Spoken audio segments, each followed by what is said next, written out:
Hello बच्चों, welcome back to my channel mission IIT JEE. आज again हमारे पास है 2019 का एडवांस का प्रॉब्लम एओडी से रिलेटेड। तो इसमें क्या बोल रखा है इन्होंने, let f is a function जिसकी डोमेन और रेंज कितनी बता रखी है, रियल नंबर से real number, be given by f of x equals to, ये इन्होंने हमें कुछ रेंजेस के अंदर एक्स की वैल्यूज के रिगार्डिंग ये कुछ फंक्शंस हमें बता दिए हैं।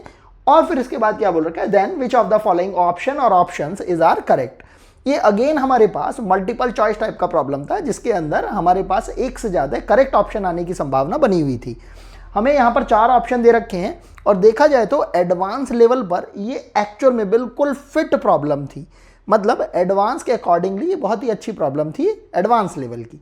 तो यहां पर इन्होंने पहला ही ऑप्शन क्या बोल रखा है, f dash x has a local maximum at x equal to 1। बहुत सिंपल तरीके से सारे ही ऑप्शंस को हम देखेंगे और एक एक करके इन सबको चेक करते चले जाएंगे। तो हम क्या करते हैं, अगर हम देखें ध्यान से, यहां पर इंक्रीजिंग की बात कर रहे हैं, एफ डैश एक्स की बात कर रहे हैं, अगेन एफ डैश एक्स की बात कर रहे हैं और एफ इज ऑन टू की बात कर रहे हैं। तो अगर हम इस फंक्शन का एक डिफरेंशिएशन भी कैलकुलेट करके रख लेते हैं, मतलब एक डेरिवेटिव भी निकाल लेते हैं सारे ही फंक्शंस का, तो हमारे लिए थोड़ा सा बेनिफिशियल हो जाएगा। तो हम क्या करते हैं, यहीं पर ही आगे निकाल लेते हैं हम इसके लिए, तो ये थोड़ा सा हमारे लिए कन्वीनियंट हो जाएगा। तो अगर हम इसका एफ डैश एक्स निकाल लेते हैं, यहां लिख देते हैं एफ डैश एक्स इस तरीके से करके, तो ये हो जाएगा हमारे पास 5x to the power 4 plus 20x to the power 3 plus 30x square plus 20 x plus 3। इसके लिए अगर हम ध्यान से देखें ये कितना हो जाएगा, 2x माइनस 1। इसको ध्यान से देखते हैं ये कितना हो जाएगा, 3 आगे आ जाएगा, तो ये जाएगा 2x square minus 8x plus 7।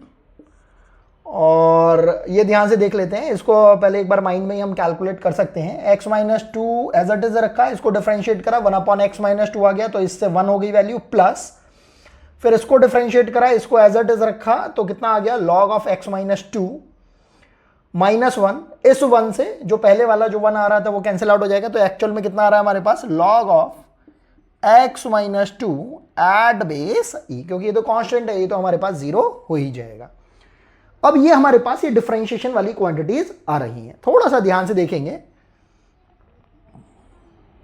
ये जो f डैश x है ये हमने यहां पर कैलकुलेट अभी के लिए करके रख लिया है। अब हमसे क्या पूछ रहे हैं, f dash x has a local maximum at x equal to 1। यहां सोचने वाली बात बस इतनी है, ये fx के लिए बात नहीं कर रहे हैं, किसकी बात कर रहे हैं, f डैश x की। और शायद बहुत सारे बच्चों ने जब इस प्रॉब्लम को किया होगा तो जल्दी की वजह से, क्योंकि हमारे पास टाइम कंस्ट्रेंट रहता है एडवांस के प्रॉब्लम के अंदर या एडवांस के पेपर के अंदर, मेंस के प्रॉब्लम के अंदर भी हमारे पास रहता है टाइम कंस्ट्रेंट, तो हो सकता है बच्चे ने इसको fx समझ लिया हो और वहां पर ही गड़बड़ हो गई हो। तो अगर हम ध्यान से देखें, यहां पर हमसे बोला गया f dash x has a local maximum at x equal to 1।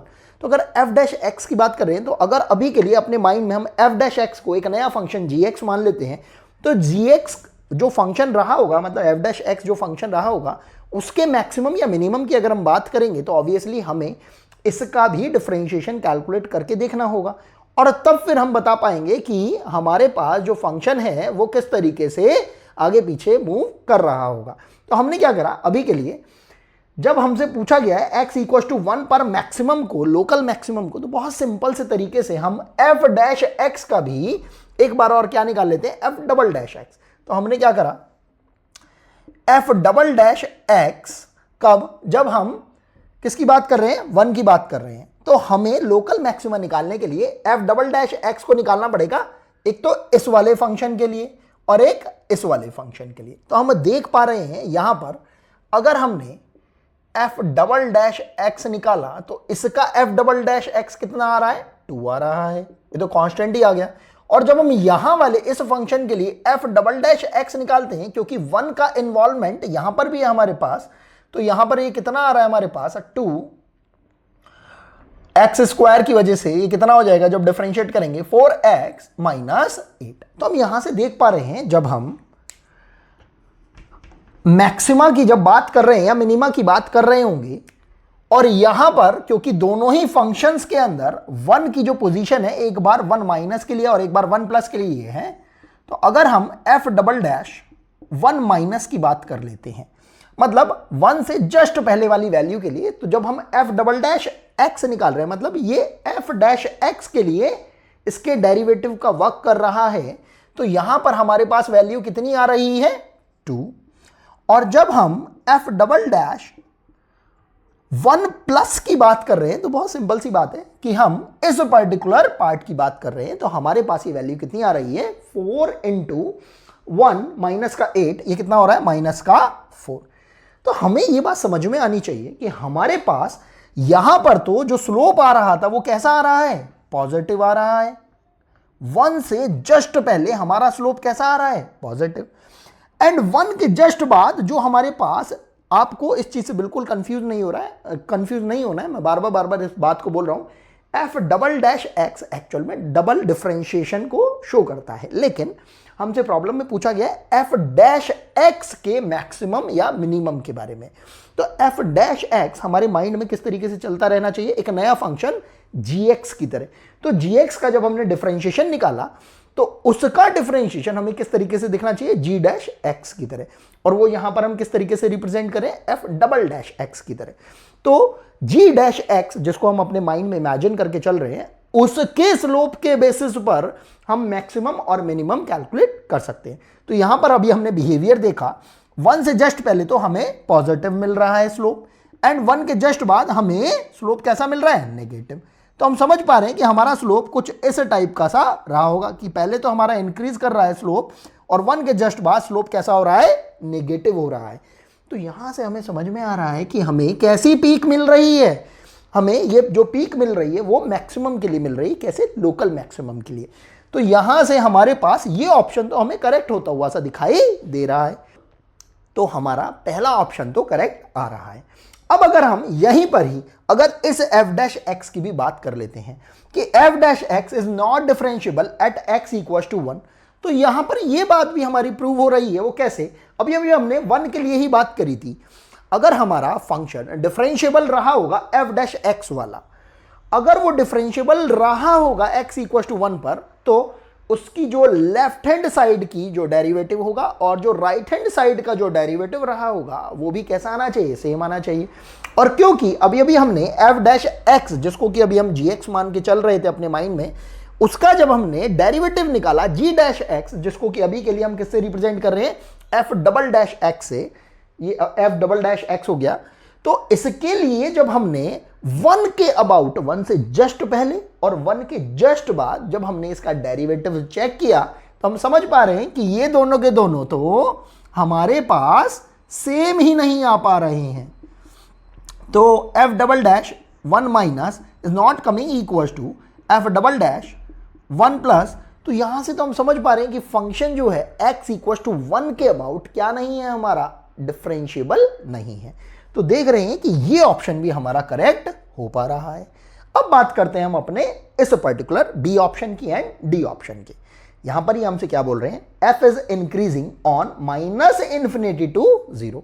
बहुत सिंपल सी बात है, जब हम माइनस इन्फिनिटी से 0 तक की बात करें और 0 को इंक्लूड नहीं कर रहे हैं, तो एक्चुअल में हम कौन से फंक्शन के ऊपर स्ट्रेस दे रहे हैं, इस फंक्शन के ऊपर स्ट्रेस दे रहे हैं। तो समझने वाली बात बस इतनी सी है कि जब x लेस देन 0 हो रहा है, हमारे पास ये फंक्शन बन रहा है। अब जब हम इस पर्टिकुलर फंक्शन को देखते हैं तो इसमें एक खास बात दे रखी है। इस फंक्शन में हम क्या करते हैं, इसको लिख लेते हैं। इस फंक्शन को चलो नहीं भी लिखते, यहीं पर अगर हम देख लेते हैं, हमने थोड़ी सी भी अगर बाइनोमियल पढ़ रखी होगी तो हमें समझ में आएगा इस पर्टिकुलर ये जो फंक्शन हमें दे रखा है इसमें एक ब्यूटी है। वो क्या ब्यूटी है कि ये सिमेट्रिक फंक्शन सा बन सकता है। वो कैसे, अगर ये 5x टू द पावर 4 था, ये 10x टू द पावर 3 था, ये 10x स्क्वायर था, ये 3x की बजाय इसके सिमेट्रिकली अगर ये यहां पर 5x आ जाता तो ये x plus 1 to the whole power 5 का एक्सपेंशन हो जाता। तो कैसे हम बेसिकली इसको दिखाना चाहते हैं, मैं अभी यहां पर बोल देता हूं। अगर fx, इसको अगर मैं थोड़ा ढंग से लिखूं किसके लिए, x लेस देन 0 वाले पार्ट के लिए, तो x लेस देन 0 वाले पार्ट के लिए ये हमारे पास हो जाता x to the power 5 plus 5x to the power 4 plus 10x cube plus 10x square plus 5x, ध्यान से देखेंगे, प्लस 1, मतलब मैंने इस 3x को थोड़ा एडजस्ट करके लिखा, 5x प्लस 1 माइनस का 2x। तो मैं इसको, इस पर्टिकुलर पार्ट को बाइनोमियल अगर हमने अच्छे से पढ़ रखी है तो ये देखते के साथ ही हमें समझ में आ जाएगा कि हाँ इस टाइप का हमारा पार्ट जो है वो बन रहा है। तो इसको मैं बोल सकता हूं x plus 1 to the whole power 5 minus का 2x। तो ये हमारा क्या आ गया, fx। अब आपके मन में एक प्रॉब्लम, एक क्वेश्चन एक ये उठ सकता है कि आखिर हम इस तरीके से इसको शो क्यों कर रहे हैं।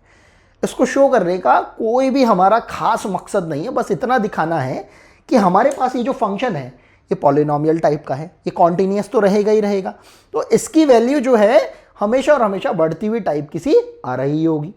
और अगर हमें ये चेक करना हो कि ये जो वैल्यू है हमेशा इंक्रीजिंग रहेगी या डिक्रीजिंग रहेगी, वो किस चीज के ऊपर डिपेंड करेगी, इसके एफ डैश एक्स के ऊपर। तो एफ डैश एक्स की वैल्यू अगर हम कैलकुलेट कर लेते हैं माइनस इन्फिनिटी से लेकर 0 के बीच में, जैसा कि इन्होंने बोल रखा है, तो हमें पता लग जाएगा कि जो हमारा फंक्शन है वो क्या है, इंक्रीजिंग है या डिक्रीजिंग है। तो बहुत सिंपल सी बात है, हमने अगर इसका डिफरेंशिएशन भी निकाला तो वो कितना आ रहा है, f dash x equal to 5 times of x plus 1 to the whole power 4 minus का 2। अब इतनी सिंपल सी समझने वाली बात है कि यहां पर मुझे देख के भी समझ में आ रहा है कि जो मेरा f डैश x है वो निगेटिव हो रहा है x इक्वल टू -1 पर। अगर मैं यहां पर इस पूरे को अगर मैं 0 कर देता हूं, मतलब x इक्वल टू अगर मैं -1 रख रहा हूं, तो जो x इक्वल टू -1 है वो माइनस इन्फिनिटी से 0 के बीच वाली ही एक क्वांटिटी मैं उठा के ले रहा हूं। तो यहां पर f डैश x की वैल्यू कितनी आ रही है मेरे पास, -2। एट x इक्वल टू -1 मेरे पास f डैश x की वैल्यू कितनी आ रही है, ध्यान से देखेंगे, -2।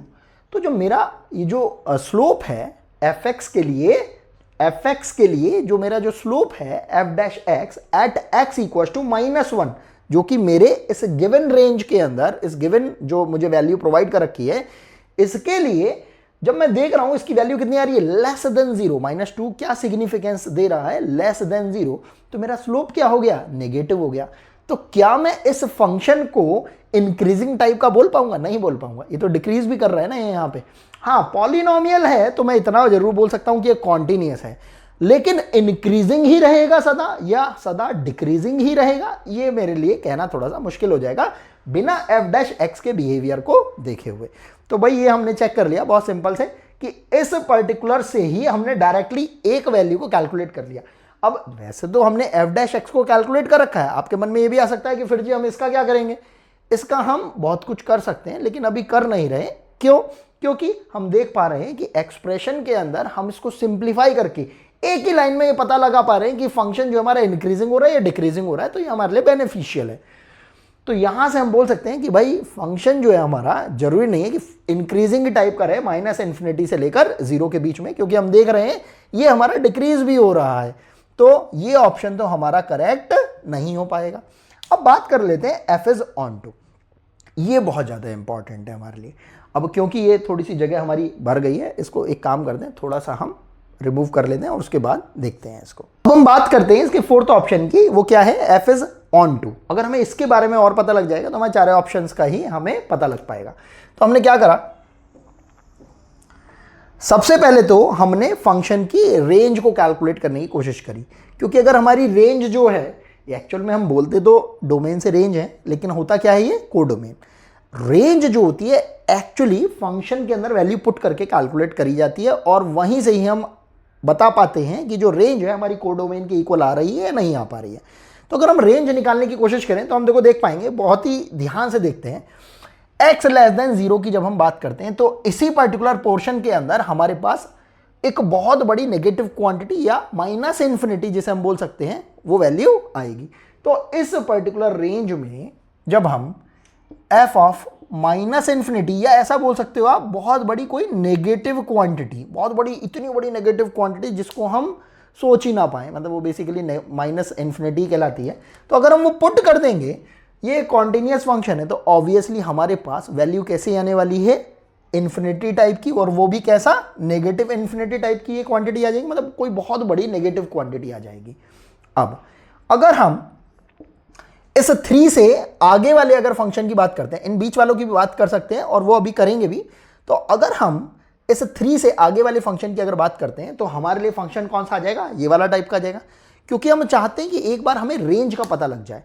फंक्शन अगर कॉन्टिन्यूअस होगा, ये पूरा का पूरा फंक्शन अगर हमारा कॉन्टिन्यूअस हो जाएगा और हमें अगर रेंज का पता लग जाएगा कि रेंज अगर रियल नंबर आर आ रही है, तो हम ये बोल सकते हैं कि रेंज जो है कोडोमेन से मैच कर रही है।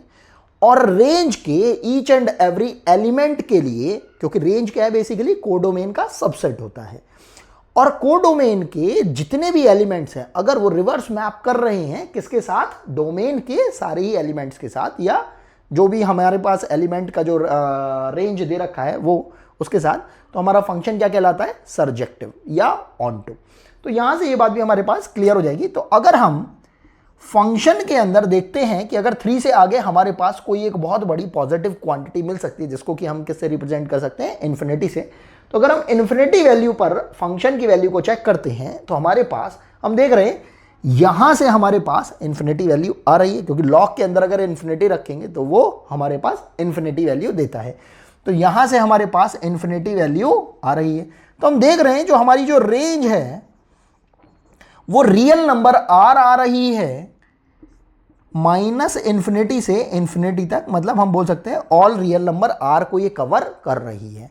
अब बस एक छोटी सी प्रॉब्लम इस बात की है कि क्या हमारा फंक्शन पूरा का पूरा जो fx है क्या वो कॉन्टिन्यूअस है, क्योंकि अगर फंक्शन ही कॉन्टिन्यूअस नहीं हो पाएगा तो हम ये नहीं बोल सकते हैं कि जो हमारी जो रेंज है उसमें जितने भी जो एलिमेंट्स हैं वो सारे के सारे कवर हो पा रहे होंगे, या आप ऐसा बोल सकते हो मैप हो पा रहे होंगे किसके साथ, डोमेन के साथ। इतनी बात समझ में आ जाती है कि जब रेंज हमारे पास रियल नंबर आर आ रही है तो ऑब्वियसली, क्योंकि कोडोमेन हमारे पास आर दे रखी है, रियल नंबर आर, तो हम रेंज क्योंकि सबसेट है कोडोमेन का, तो हम ऐसा बोल सकते हैं कि कोडोमेन की जगह हम रेंज भी यूज कर सकते हैं। अब अगर हमारे पास इस फंक्शन के लिए अगर पूछा जा रहा है कॉन्टिन्यूटी के लिए, तो हमें, क्योंकि छोटे छोटे इंटरवल्स के बारे में बता रखा है, तो हमें इंटरवल के बेसिस पर ही ये चीजें चेक करनी होंगी। तो अगर हम फंक्शन के लिए चेक कर लेते हैं 0 के लिए, तो अगर हम 0 के लिए कॉन्टिन्यूटी अगर चेक कर रहे हैं तो एक तो हमें 0 से जस्ट पहले वाले फंक्शन के लिए चेक करनी पड़ेगी, और एक हमें 0 के जस्ट बाद वाले फंक्शन के लिए चेक करनी होगी। तो अगर हम देखते हैं कि अगर हम 0 माइनस के लिए अगर कॉन्टिन्यूटी चेक करने के लिए फंक्शन की वैल्यू चेक करते हैं 0 माइनस पर, तो हमारे पास वैल्यू हम देख रहे हैं 0 माइनस के लिए फंक्शन लिया जाएगा, पूरा का पूरा 0 हो जाएगा, बचेगा केवल कितना, 1। तो ये तो वैल्यू आ रही है भाई हमारे पास 1। अगर हम 0 से जस्ट आगे वाले फंक्शन के लिए अगर चेक करते हैं तो हमें कौन सा फंक्शन लेना पड़ेगा, ये फंक्शन लेना पड़ेगा। तो 0 माइनस 0 प्लस का 1, ये वैल्यू कितनी आ जाएगी हमारे पास, 1। बहुत सिंपल सी बात है। इसी तरीके से अगर हमें देखो और कौन कौन से पॉइंट बता रखे हैं, 1 बता रखा है और 3 बता रखा है। इसी तरीके से जब हम 1 माइनस की बात करेंगे, मतलब 1 से जस्ट पहले वाले फंक्शन की बात करेंगे, तो भी भाई हमें यही 1 ये वाला ये फंक्शन लेना पड़ेगा। तो 1 माइनस 1 प्लस का 1, ये वैल्यू कितनी आ रही है हमारे पास, 1 ही आ रही है। और अगर हम 1 के जस्ट बाद वाले फंक्शन की बात करते हैं तो हमारे पास ये फंक्शन आ जाएगा। तो ये फंक्शन हमारे पास हमें कैलकुलेट करना पड़ेगा f ऑफ 1 प्लस, हम देख रहे थे देखो 0 पर तो भाई हमारे पास फंक्शन कैसा आ रहा है, कॉन्टिन्यूअस आ रहा है। 1 पर अभी जब हम जस्ट चेक कर रहे हैं तो वैल्यू हो जाएगी 2/3 माइनस का 4 प्लस का 7 माइनस 8/3। थोड़ा सिंप्लीफाई कर लेते हैं इसको, ये कितना हो जाएगा, 2 माइनस का 6 माइनस 2 माइनस का 8, ये माइनस का 6 हो जाएगा, माइनस 6/3, तो माइनस का 2 प्लस और माइनस का ही 4 है हमारे पास, प्लस का 7 है। हम देख पा रहे हैं यहां से भी वैल्यू कितनी आ रही है हमारे पास, 1 आ रही है। तो 1 पर भी, 1 के अबाउट भी हमारे पास फंक्शन कैसा आ रहा है, कॉन्टिन्यूअस आ रहा है। अब एक और जो इंटरवल है हमारे पास वो कौन सा है, 3 वाला है। इसके लिए और हम चेक कर लेते हैं 3 के अबाउट। जब 3 से जस्ट पहले वाली वैल्यू के लिए जब हम बात करते हैं तो हमारे पास ये फंक्शन आ जाएगा। तो इसकी बात जब हम करते हैं तो ये वैल्यू कितनी हो जाएगी, 2/3 इंटू 3 का क्यूब, एक बार लिख लेते हैं, माइनस 4 टाइम्स ऑफ 3 का स्क्वायर प्लस का 7 टाइम्स ऑफ 3 माइनस का 8/3। थोड़ा सिंप्लीफाई करते हैं, ये कितना हो रहा है, 3 से 3 उड़ जाएगा, 3 3 9 9 18 18 हो जाएगा ये हमारे पास, माइनस 36 प्लस का 21 माइनस का 8/3। थोड़ा देखते हैं कितना हो रहा है हमारे पास। माइनस का 18 हो जाएगा, माइनस का 18 प्लस का 21 प्लस का 3 हो जाएगा, और 3 ये कितना हो रहा है 1/3 वैल्यू आ रही है हमारे पास। और इसी तरीके से जब हम 3 के जस्ट आगे वाले पॉइंट के लिए जब हम चेक करते हैं तो हमारे पास ये वैल्यू हो जाएगी। तो हम देखते हैं कितना हो जाएगा हमारे पास 3 minus 2 into log of 3 minus का 2 माइनस का 3 प्लस का 10/3। यही फंक्शन बैठ रहा है हमारे पास। एड बेस ई है। ध्यान से देखेंगे, देखो इसकी वैल्यू तो हमारे पास कितनी हो रही है 1, लेकिन ये कितनी वैल्यू हो रही है 1 तो हो रही है, लेकिन log ऑफ 1 की वैल्यू कितनी होती है हमारे पास 0। ये तो सर्वविदित है, ये तो सभी को पता है ये बात। तो हमारे पास वैल्यू कितनी हो जाएगी माइनस का 3 प्लस का 10/3, 9 और प्लस 10, हमारे पास कितनी आ रही है 1/3। अगर हम थर्ड पॉइंट के मतलब इस x इक्वल टू 3 वैल्यू के अबाउट भी जब हम पॉइंट को चेक कर रहे हैं, हमें यहां पर ही ये क्रिटिकल पॉइंट्स के बारे में बता रखा है हमें। तो यहां पर अगर हम इन पॉइंट्स के अबाउट अगर चेक कर रहे हैं फंक्शन को, जो कि हमारा चेंज हो रहा है फंक्शन बेसिकली, तो हम देख पा रहे हैं सारे ही पॉइंट्स पर हमारे पास, जैसे इस f(3 प्लस के लिए f(3 माइनस के लिए हमारी ये जो वैल्यू है ये भी क्या आ रही है सेम आ रही है। इस 1 के लिए भी हमारे पास वैल्यू जो आ रही है वो कितनी आ रही है सेम आ रही है 1 + 1 माइनस के लिए। और इसी तरह 0 माइनस एंड 0 प्लस के लिए भी हमारे पास जो वैल्यू आ रही है वो सेम ही आ रही है। तो हमारा जो फंक्शन है वो क्या है कॉन्टिन्यूअस है। रेंज हमारी -∞ से लेकर +∞ तक आ रही है। हमने उन पर्टिकुलर फंक्शंस के अंदर वैल्यू पुट करके देखी जिनके अंदर ये पर्टिकुलर x की वैल्यू लाई कर रही है। अब हम यहां से ये बात बोल सकते हैं भाई फंक्शन हमारा कॉन्टिन्यूअस हो गया, रेंज हमारी रियल नंबर r हो गई, जो किससे मैच कर रही है कोडोमेन से मैच कर रही है। कोडोमेन के अगर सारे ही एलिमेंट्स अगर डोमेन के अंदर रिवर्स मैप कर रहे हैं तो उस केस में हम उस फंक्शन को कैसा बुला सकते हैं ऑन टू, मतलब सर्जेक्टिव। तो यहां से हम इस ऑप्शन को भी क्या बोल सकते हैं करेक्ट बोल सकते हैं। तो हमारे पास इस पर्टिकुलर प्रॉब्लम के अंदर जो 4 ऑप्शन दे रखे थे, 3 ऑप्शन भाई हमारे करेक्ट आ रहे हैं। एक तो option number A, option number C and option number D, और यही हमारा रिक्वायर्ड आंसर हो जाएगा। आई होप आपको ये प्रॉब्लम समझ में आई होगी। ये थोड़ी सी अच्छी प्रॉब्लम थी, एडवांस लेवल पर थी, क्योंकि इन जनरल वैसे तो आईआईटी एडवांस लेवल पर बहुत ज़्यादा डिफिकल्ट प्रॉब्लम नहीं पूछता है अब, लेकिन कभी कभी पूछ भी लेता है। तो प्रीवियस टाइम में कभी ना कभी ऐसी प्रॉब्लम कुछ ना कुछ ऐसी आती ही रहती है जो अच्छी टाइप की प्रॉब्लम रहती है। इन केस अगर आपको ये प्रॉब्लम नहीं भी समझ में आती हो या नहीं आई हो, कोई पॉइंट ना समझ में आया हो, तो आप मेरे से कमेंट सेक्शन के अंदर आप इसमें मेंशन कर सकते हैं। और आप चाहें तो मैंने डिस्क्रिप्शन बॉक्स के अंदर अपनी ये जो टेलीग्राम आईडी है वो मेंशन कर रखे, आप उस पर भी मेरे से कोई भी डाउट पूछ सकते हैं। अभी के लिए इतना ही, मिलते हैं आपसे नेक्स्ट वीडियो के अंदर। Thanks for watching.